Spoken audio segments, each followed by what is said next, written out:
उदारवाद का क्या अर्थ है? इसके किन्हीं 3 सिद्धांतों की व्याख्या करें।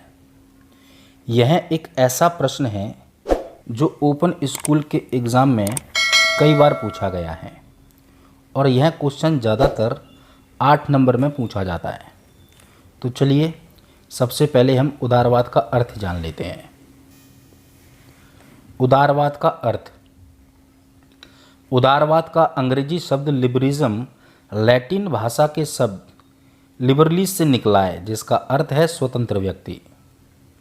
इस प्रकार उदारवाद वह अवधारणा है जो व्यक्ति की बुद्धि तथा विवेक में विश्वास रखता है और उसे अधिक से अधिक स्वतंत्रता दिए जाने का समर्थक है।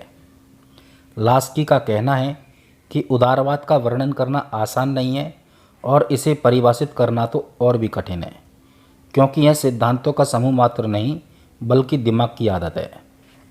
जैसा कि इस परिभाषा में बताया गया है कि उदारवाद व्यक्तिगत स्वतंत्रता का समर्थक है। उदारवाद कहता है कि व्यक्ति को अधिक से अधिक स्वतंत्रता राज्य के द्वारा दी जानी चाहिए। राज्य का व्यक्ति की स्वतंत्रता में कम से कम हस्तक्षेप होना चाहिए। जैसा कि इसमें लास्की जी ने कहा कि उदारवाद का वर्णन करना आसान नहीं है और इसे परिभाषित करना तो और भी कठिन है। ऐसा इसलिए कहा गया है क्योंकि अलग अलग उदारवादी विचारकों ने स्वतंत्रता को लेकर अपने अलग अलग मत प्रकट किए हैं। किसी उदारवादी विचारक ने नकारात्मक स्वतंत्रता को वास्तविक स्वतंत्रता माना है, तो किसी ने सकारात्मक स्वतंत्रता को वास्तविक स्वतंत्रता माना है। उनका कहना है कि राज्य के हस्तक्षेप के बिना किसी व्यक्ति को पूर्ण स्वतंत्रता नहीं मिल सकती। तो ये थी उदारवाद की परिभाषा। अब हम जान लेते हैं इसके सिद्धांत कौन कौन से हैं। उदारवाद के सिद्धांत। व्यक्ति के विवेक में विश्वास। उदारवाद की प्रमुख विशेषता ये है कि सभी विचारक व्यक्ति के विवेक में विश्वास करते हुए आए हैं।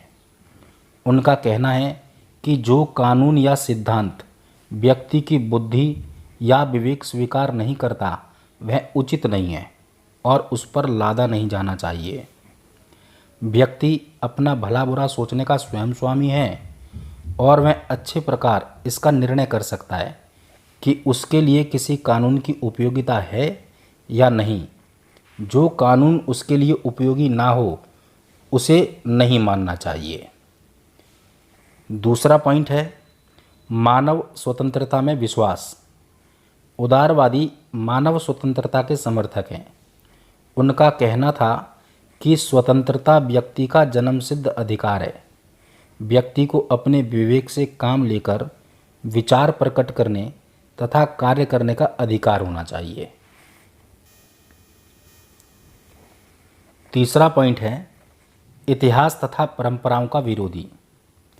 उदारवादी लेखकों ने अंधविश्वास तथा रूढ़िवादी परंपराओं के विरुद्ध आवाज़ उठाई और समाज के नवनिर्माण पर जोर दिया। उन्होंने इस बात पर जोर दिया कि व्यक्ति को वही संस्थाएं, सिद्धांत, कानून और रीति रिवाज अपनाने चाहिए जो उनके मन को स्वीकार हों।